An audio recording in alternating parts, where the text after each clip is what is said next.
Loss, లాభ నష్టాలు ప్రాబ్లమ్ను ఈజీగా చేయడం ఎలా? చూడండి ఒకసారి. ఇక్కడ ఒక వ్యక్తి 2 వస్తువులను 76,000 రూపాయలకు కొని అమ్మగా మొదటి దానిపై 25% నష్టము, రెండవ దానిపై 15% లాభము వచ్చినది.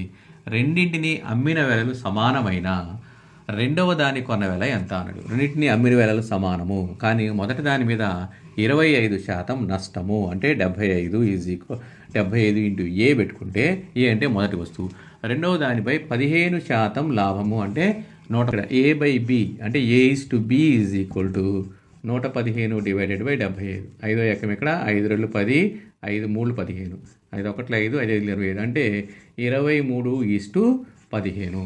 మొత్తము కొన్న వెల అంటే ఏ ప్లస్ బి మొత్తము అంటే ఎంత చూడండి ఇక్కడ 38 ఈజ్ ఈక్వల్ టు కొన్న వెల ఎంత ఇచ్చాడు మనకి 76,000.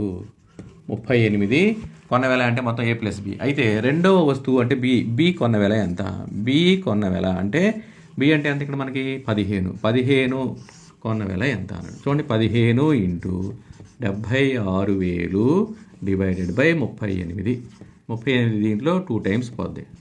ఓకే, ఇక్కడ 15 30,000. సో రెండవ వస్తువు కొన్న వెల is equal to 30,000. So answer is 30,000.